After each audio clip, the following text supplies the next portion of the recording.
사랑하는 베델의 성도 여러분, 오늘 하나님께서 우리들에게 주시는 말씀은 시편 50편 14절 15절 그리고 23절의 말씀으로 불평이 잠잠해지면 감사가 들려온다라는 제목으로 말씀을 선포하겠습니다. 이 말씀이 선포될 때에 우리들의 마음속에 성령님의 크신 역사가 함께하기를 간절히 기도하고 소망합니다. 여러분, 지난주일을 우리는 맥주감사주의를 은혜롭게 지켰습니다. 한 해의 절반을 지나왔습니다. 한 주간 그렇게 기도했지요. 받은 은혜를 세어보아라. 근데 오늘의 아침 하나님께서 우리들에게는요, 뭐라고 말씀하시냐면 한 걸음 더 나아가라 라고 말씀하셨어요. 정확히 우리의 삶을 한 걸음 더 나아가 하나님께 감사를 드려라 라고 말씀을 하셨습니다. 오늘 시편 본문 50편의 말씀은요, 아삽의 시입니다. 아삽의 시. 아삽 누굽니까? 다윗 시대의 그 성전의 찬양과 예배를 맡았던 레위 사람이었습니다. 근데 이 시편은 보통 시편은 찬양의 시라고 이야기를 하는데 찬양으로 시작하지 않고 재판으로 시작하고 있습니다. 하나님께서 하늘과 땅을 증인으로 부르셨습니다. 당신의 백성들을 법정위에 세우셨다는 거예요. 근데 조금 이상한 점이 한 가지가 있습니다. 하나님이 그들을 책망하는 이유가 참 신기합니다. 그들이 제사를 지내지 않아서도 아니었습니다. 8절을 봅니다. 나는 내 재물 때문에 너를 책망하지 아니하리니 내 번제가 항상 내 앞에 있음이로다. 그들은 제사를 쉬지 않았어요. 제단에는 늘 제물이 올라왔습니다. 근데 그 제사를 주님께서는 기쁘게 받지 않으셨다는 것입니다. 왜 그렇습니까? 하나님께서 이어서 말씀하셨어요. 내가 수고의 고기를 먹으며 염소의 피를 마시겠느냐? 하나님께서 배가 고파서 제사를 받으시는 분이십니까? 절대로 아닙니다. 세상의 모든 것, 산의 모든 짐승이 다 누구의 것입니까? 우리 하나님의 것입니다. 하나님 것입니다. 근데 하나님께서 부족한 것이 제물이 아니었다는 거예요. 하나님이 찾으신 것은 그들의 진짜 마음이었습니다. 마음과 정성을 다한 그 순전한 마음. 우리는 이 시간 고백해야 할 것이 한 가지가 있어요. 진짜 내 마음이 무엇인지. 손은 제물을 드리는데 마음에는 감사가 없는 예배가 있을 때가 있어요. 입술은 하나님을 찬양하지만 삶에는 원망이 가득한 신앙이 있을 때가 있었습니다. 바로 그것을 하나님께서 책망하신 것입니다. 그리고 그 법정에서 하나님이 내리신 판결이 오늘 말씀의 본문이었던 것이에요. 여러분, 오늘 말씀 앞에 우리가 붙들어야 할 것이 단 한 가지가 있습니다. 하나님은 우리에게 원하시는 참된 제사는 바로 감사라는 것. 감사가 하나님을 온전히 바라보게 할 것이고, 감사가 어려움의 날 속에 우리를 기도하게 할 것이고, 감사가 마침내 하나님의 구원을 바라보게 할 줄 믿습니다. 오늘 말씀의 제목이 무엇입니까? 원망이 멈춘 자리 감사가 삶을 바꾼다. 불평이 잠잠해지면 감사가 들려온다 아닙니까? 우리의 모든 삶이 원망이 아닌 감사가 넘쳐날 수 있는 우리 모두가 되기를 간절히 기도하고 소망합니다. 첫 번째는 감사는 거룩한 믿음의 삶이 되기를 원합니다. 14절을 다시 보면 이렇습니다. 감사로 하나님께 제사를 드리며 어떻게 드리라고요? 감사하며 드리래요. 하나님은 감사를 제사라고 부르셨습니다. 오늘 말씀의 시작점 아닙니까? 제사, 하나님께 예배를 드릴 때 사실 내 기분대로 드리는 것이 아닙니다. 믿음의 제사는요, 삶의 결단입니다. 특히 구약의 제사, 그들이 드렸던 제사는 빈손이 아니었어요. 흠없는 제물을 골라야 했고, 제단까지 끝까지 끌고 가야 했고, 또 값을 치러야 했습니다. 감사가 제사라는 말이 무엇입니까? 감사는요, 내가 형편이 좋을 때만, 내 기분이 내킬 때만 드리는 게 아니라 하나님 앞에 내 형편과 상관없이 아버지 앞에 드리기로 작정하는 믿음의 행위라는 뜻이에요. 근데 우리의 현실은 어떻습니까? 은혜는 세워라 내어라 하면서 바라보는데 우리의 삶이 조금만 강팍해지면 원망의 말이 툭 하고 튀어나옵니다. 사실 이 모습들 광야의 이스라엘이 그러지 않았습니까? 하나님의 애굽에서 건져주셨어요. 근데 하나님이 그럼에도 불구하고 홍해를 가르셨고 만나를 내리셨고 반석에서 물을 내주셨는데, 그럼에도 불구하고 그들은 장막에서 먼저 들리는 소리는 주님 감사합니다가 아니었어요.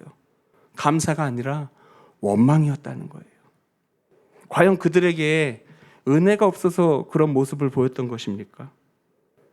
없어진 것이 은혜가 아니라 정확히는 은혜를 잊었기 때문입니다. 원망은 원하는 것을 이루지 못할 때 바라보는 게 아니라 은혜를 잊은 마음에서부터 나온다는 거예요. 여러분, 우리도 그렇지 않습니까? 원망이 깊어지면 마음이 황하게 됩니다. 그러다 보면 어떤 생각 먼저 납니까? 없는 것이 생각되지요. 그리고 안 되는 거 먼저 생각하지요. 그리고 막힌 것만 바라보게 됩니다. 막힌 것. 근데 하나님이 이미 주신 것은 작아 보이고 아직 받지 못한 것만 더 커 보이게 된다는 거죠. 원망을 통해 우리의 마음, 정확히는 그 믿음의 시야가 흐려졌다는 신호입니다. 근데 여기서 우리가 오해하지 말아야 될 것이 한 가지가 있어요. 감사는요, 현실을 부정하지 말라는 것이 아니에요. 아픈데 안 아픈 척하는 것이 아닙니다. 감사는 현실보다 하나님을 더 크게 바라보는 마음이라는 거예요. 하나님은 문제가 다 해결된 다음에 감사하라고 말씀하지 않으셨습니다. 지금 이 형편 그대로 감사로 제사를 드려라 라고 말씀하셨어요. 우리가 잘 알고 있는 선지자 하박국이 바로 그 자리에 서 있던 사람 아닙니까? 그래서 우리 하박국 3장 너무나도 잘 아는 성경의 구절이 있지 않습니까?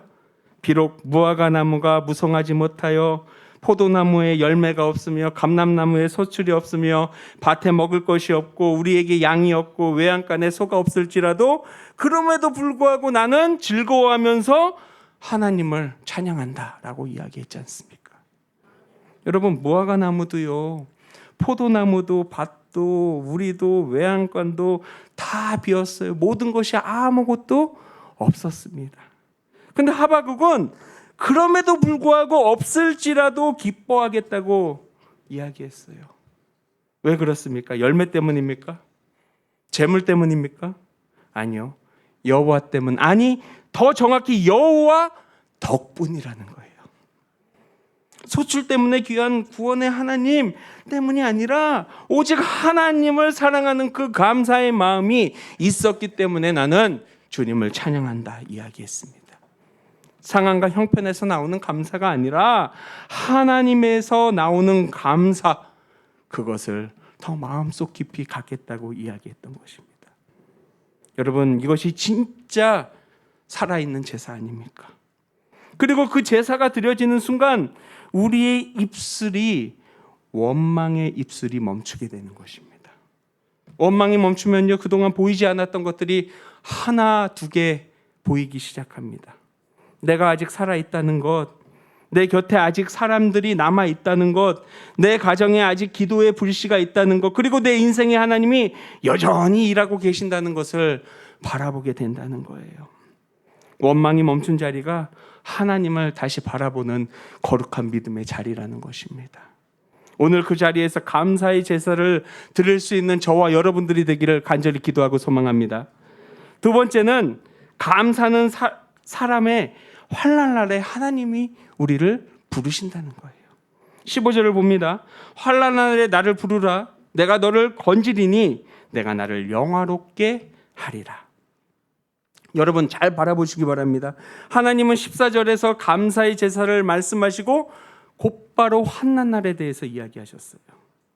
감사하는 사람에게도 환난과 아픔과 고난의 날은 올 수도 있다라는 거예요. 감사한다고 병이 비켜가지 않습니다. 감사한다고 재정의 문이 저절로 열리지 않습니다. 기도하는 사람의 눈물의 밤이 지나갈 수도 있다라는 거예요. 그렇다면 감사하는 사람과 원망하는 사람의 차이점이 무엇입니까? 환난과 시험이 있고 없고가 아니에요. 환난 날에 누구를 찾고 의지하는가가 차이점입니다.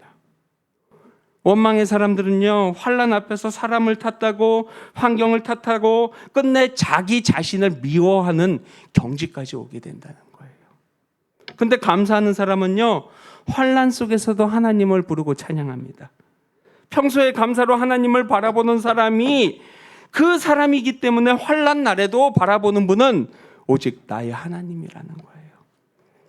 성경에 보면 누가 있습니까? 사도행전 16절에 바울과 실라가 있지 않았습니까? 그들은 복음을 전하다가 어떻게 됐어요? 매를 맞았어요. 빌립보 감옥 깊은 곳에 갇히게 됩니다. 손과 발은 쇠사슬에 채워졌고 등은 찢어져 있습니다. 사람의 눈으로 원망이 나와야 되는 그런 자리 아닙니까? 보통은 이렇게 얘기하지 않을까요? 주님, 왜 나만 이런 고난을 주십니까? 왜 나만 갖고 이러십니까? 왜 내가 이 수모를 당해야 합니까? 근데요, 성경은 이렇게 기록했어요. 한밤중에 바울과 실라가 기도하고 하나님을 찬송하며 죄수들이 듣더라. 여러분, 이때가 언제예요? 한밤중이에요. 가장 어두운 시간이었어요. 그 시간에 사람들의 입에서 나온 것은 불평과 불만이 아니라 하나님을 위한 찬송이었다는 거예요. 그리고 어떤 일이 일어납니까? 옥토가 흔들리고 문이 활짝 열리게 됩니다. 근데 여러분, 이 순서를 잘 생각해 보세요. 이들이 문이 열려서 신났습니까? 문이 열려서 찬송했습니까? 아니에요. 찬송을 하니 어려움 속에서도 찬송을 할 때 문이 열렸다는 것입니다. 환난 날에, 고난의 날에 하나님을 부르는 자에게 하나님께서 응답하셨던 것 아닙니까? 그 모습을 우리에게 보여주셨어요. 여러분, 우리의 인생을 무너뜨리는 것이 환난이 아닙니다. 환난 속에서도 우리가 하나님을 부르지 못하는 것, 그것이 바로 진짜 환난이라는 거예요. 여러분, 주님이 우리를 부르시면요, 그 길은 절대로 닫히지 않습니다. 주님께서 뭐라 그러셨습니까? 환난 날에 누구를 부르라요? 나를 부르라 그랬어요. 이 말씀에 아버지의 따뜻한 숨결이 담겨 있지 않습니까? 주님은요, 우리가 혼자 끙끙 앓다가 무너지기를 원치 않으십니다. 아이가 아버지를 부르듯이, 아이가 어머니를 부르듯이 부르라고 이야기했어요. 그리고 약속하셨어요. 내가 너를 어떻게 한다고요? 건진다고 말씀하셨어요. 얼마나 든든합니까? 내 힘으로 할 수 없는 자리에서 하나님이 우리를 건지셨다는 거예요. 우리를. 사람이 할 수 없는 일을 주님께서 이루어 주신다고 분명히 말씀하셨잖아요. 그리고 주님께서 마지막으로 뭐라 그러셨습니까? 내가 나를 영화롭게 하리라. 여러분, 우리가 건진받을 때 내가 편함이 위함이 아니죠. 건진받은 내 입술로 주님을 찬양하기 위해서 우리는 건진받은 겁니다. 건진받은 새 삶을 통해서 하나님을 드러내는 것, 그것이 바로 우리를 부르신 목적 아닙니까? 그것이 바로 감사의 흐름 아닐까요? 여러분, 빌립보 감옥에도 그랬어요. 바울과 실라가 건짐을 받았을 때 간수와 그 온 집이 주를 믿고 세례를 받았습니다. 한 사람의 감사가 한 가정의 구원으로 이어지었습니다. 여러분, 근데 원망은요, 어둠의 쇠사슬이에요. 왜 그런지 아십니까? 원망이 깊어지면 기도의 문도 좁아지기 때문입니다. 근데 감사는요, 그 문을 다시 열어줍니다. 그러면 우리가 힘들고 어려울수록 이렇게 기도해야지요. 주님, 아직 답은 없지만 내가 주를 부를 수 있어서 감사합니다. 이 한마디가 우리를 어둠의 자리에서 빛의 자리로 바꿔주신다는 거예요. 여러분, 어떤 상황에서부터 원망부터 하지 마세요. 사람에게 말로 다 뱉어내고 쏟아내기 전에 먼저 하나님 앞에 엎드리시기를 바랍니다. 입술이 불평으로 굳어지기 전에 감사의 기도로 문을 여시기 바랍니다. 환난 날에 부를 아버지가 계시다는 것, 그것이 성도의 참된 복일 줄 믿습니다. 세 번째는 감사는 우리의 삶을 바꿔준다는 거예요. 그래서 23절을 봅니다. 감사로 제사를 드리는 자가 나를 영화롭게 하리니 그의 행위를 옳게 하는 자에게 내가 하나님의 구원을 보이리로다. 여러분, 이 50편의 결론이에요. 근데 여기가 우리가 그냥 지나칠 수 없는 한 구절이 있어요. 뭡니까? 그의 행위를 옳게 하는 자에게, 그의 행위를 옳게 하는 자에게 참된 감사는요, 반드시 삶의 행위로 옮겨진다는 거예요. 이 50편에서 하나님이 책망하신 사람들이 바로 입술과 삶이 갈라진 사람들 아닙니까? 16절을 보면 그들은 입으로 하나님의 율례를 전하면서 어떻게 했습니까? 도둑과 연합하여 이웃과 비방했어요. 도둑과 연합해서 이웃과 비방했다는 거예요. 그런데 하나님의 법칙은 하나님의 예배와 삶이 갈라진 신앙을 절대로 받지 않았다는 것입니다. 자석의 N과 S 극이 맞닿을 수, 이렇게 똑같은 극이 맞닿을 수 없듯이 감사를 고백하면서 계속 미움의 길을 걸을 수가 없다라는 것입니다. 감사의 제사를 드린다는 건 무엇입니까? 감사의 제사. 감사는요, 내 삶을 바꾼다는 거예요. 감사는요, 자기의 길을 돌아보는 것입니다. 그리고 생각하게 되지요. 과연 내 행동과 내 말이 내 이웃을 무너뜨리는가? 아니면 살리는가? 이 질문 앞에 정직하게 서는 사람이 감사의 사람이라는 것입니다. 그래서 사도 바울은요, 데살로니가 교회에게 이렇게 권면했어요. 범사에 어떻게 알아요? 감사하라. 이것이 그리스도 예수 안에서 너희를 향하신 누구의 뜻이라고요? 하나님의 뜻이라고 이야기했던 것입니다. 근데 내가 좋을 때만이 아니라, 내 기분만이 아니라 어떻대요? 범사에 감사하라 라고 이야기하지 않았습니까? 이것이 누구의 뜻이라고 얘기했어요? 하나님의 뜻이라고 이야기했습니다. 감사는요, 우리가 형편을 모아가며 선택하는 여분이 남아있는 덕목이 아니라 그리스도 예수 안에 있는 하나님의 사랑의 뜻이라는 겁니다. 오롯이 감사가 삶의 방식이 되어야 한다는 것입니다. 우리 가정을 보십시오. 원망이 많은 가정에 식구들이 함께 식사를 나누려고 하지도 않습니다. 교회도 그렇습니다. 원망이 많아지면요, 그 언어가 많아지면 은혜가 흐르지 못하게 됩니다. 그런데 감사가 살아나면은 그 공동체의 믿음이 달라지게 된다는 거예요. 저는 요즘에 우리 목포배달교회, 우리 교회 맨날 자랑만 해서 그런데 우리 교회가 점점 따뜻한 교회가 되는 것 같아요. 얼마 전에는 그 지하에서 식당하는 바지가 있었대요. 근데 이게 이렇게 겨울에 이렇게 핸드폰도 넣으면 우리 권사님들이 바지가 이렇게 쑥쑥 내려갈 수도 있대요. 근데 어떤 분이 그러셨대요. 이 바지 이렇게 뭐 이렇게 해야 되지 않냐. 그때 알고 봤더니 거기에 고무줄이 이렇게 다 돼 있는 거예요. 누군지 모르는 권사님 한 분이 집에 가져가가지고 고무줄을 다 해가지고 이쁘게 다 접어갖고 갖다 놓은 거예요. 뭐가 부족하면요, 보이지 않게 하나하나 채우는 모습들이 있어요. 또 저번에는 이렇게 간식을 영화 보고 남았는데 그것을 다음 주에 이렇게 같이 나눠 먹었는데 좋으셨나 봐요. 어떤 권사님이 사무실에 뻥튀기를 이만큼 갖다가 놓은 거예요. 그러니까 거기 있는 모든 분들이 또 즐겁게 나눠 먹기도 하고, 또 보이지 않는 곳에서 하나하나의 사랑들이 점점 나누어지는 것을 보게 됩니다. 여러분, 감사는요, 바로 이런 것 아닙니까? 감사는 하나님의 사랑 안에서 나오는 것입니다. 감사는 강한 믿음의 언어입니다. 원망보다 감사가 강하고 낙심보다 감사가 오래 간다는 거예요. 감사는 상황에 뿌리를 두지 않고 하나님께 뿌리를 두고 있기 때문에 절대로 흔들리지 않습니다. 사랑하는 여러분, 오늘 말씀을 정리하려고 합니다. 맥주 감사절의 절기는 지났어요. 감사의 삶은 이제부터 시작이에요. 지난주에 은혜를 하나하나 세웠다면 이제부터 우리의 삶은 감사로 살아야 합니다.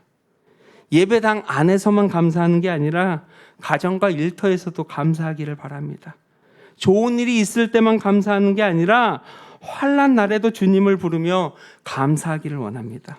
입술로만 감사하지 말고 행위를 옳게 올바른 삶으로 덕을 쌓아가며 감사할 수 있는 우리 모두가 되기를 원합니다. 여러분, 이번 한 주간 원망이 나오려는 그 순간에 감사를 택하세요. 불평이 입술까지 올라오는 그 순간에 불평이 아니라 주님이라는 기도로 바꾸세요. 그리고 고백하시기 바랍니다. 주님, 여기까지 인도하셨으니 감사합니다. 이 날에도 주님을 부를 수 있으니 감사합니다. 원망이 멈춘 자리에서는요, 하나님이 보여요. 감사가 시작되는 자리에서 하나님께서 일하십니다. 감사로 하나님을 영화롭게 하세요. 환난 날에도 하나님을 부르시길 바랍니다. 행위를 옳게 하며 믿음의 길을 걷기를 소망합니다. 그때 하나님께서 약속하신 대로 우리에게 하나님의 영광을 보여주실 줄 믿습니다. 그 은혜가 사랑하는 모든 성도들의 삶과 가정 위에 언제나 은혜가 충만하기를 간절히 기도하고 소망합니다. 우리 함께 찬양하는데요, 주가 일하시네 함께 찬양 드리겠습니다.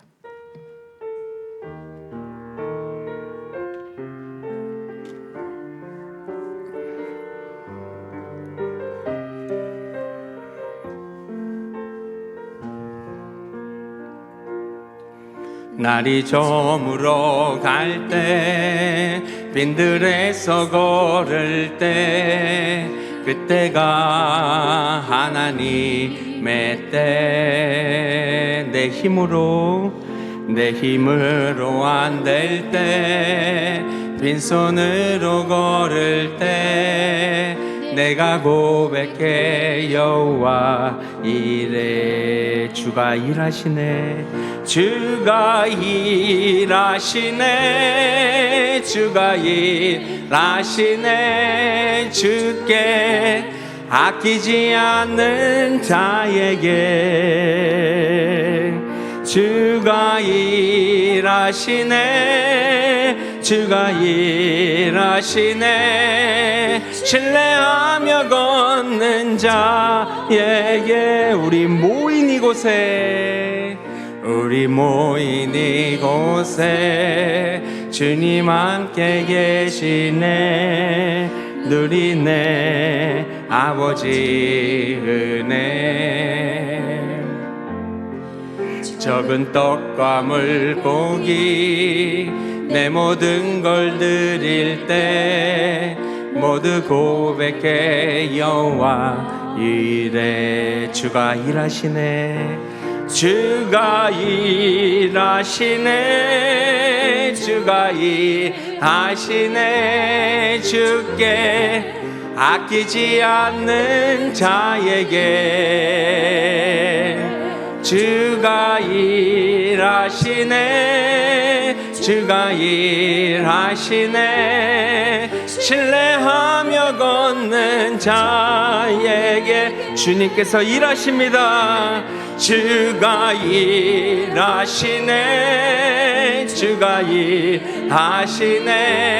주께 아끼지 않는 자에게 주가 일하시네, 주가 일하시네. 신뢰하며 걷는 자에게. 우리 두 손을 모으고 함께 진중히 기도하기를 소망합니다. 나는 지금 온전히 오롯이 감사하고 있는지, 나는 환난 속에서도 오직 하나님을 온전히 부르고 있는지, 나는 감사에 맞는 삶을 살고 있는지, 이 시간 마음을 담아 주님의 음성에 귀 기울여 보도록 하겠습니다.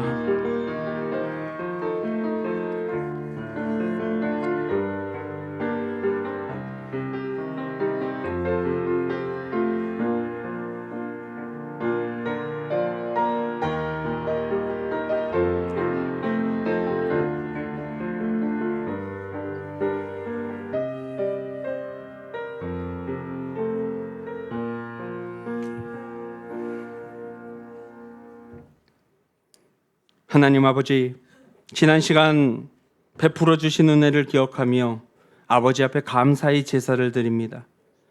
주님, 없는 것만 바라보며 원망했던 우리의 마음을 용서하여 주소서. 이미 주신 은혜를 잊지 않게 하시고 나의 형편이 아니라 하나님을 온전히 바라보며 감사하게 하옵소서. 환난 날에 사람과 환경을 탓하기보다는 먼저 주님의 이름을 부르게 하시고 답이 보이지 않는 순간에도 우리를 건지실 하나님을 신뢰하게 하옵소서. 우리의 감사가 입술에서만 머물지 않게 하시고 가정과 교회와 삶의 자리에서 사람을 살리는 말과 올바른 행위로 이어지게 하여 주시옵소서. 원망이 멈춘 자리에서 하나님을 다시 보게 하시고 감사가 시작된 자리에서 주님이 베푸시는 사랑을 맛보게 하여 주시옵소서. 이번 한 주간 불평보다 감사를 선택해 하시고 낙심보다 기도를 선택하게 하시고 받은 은혜에 합당한 삶을 살아가게 하옵소서. 우리를 끝까지 붙드시고 구원하시는 예수 그리스도 이름으로 간절히 기도드립니다. 아멘.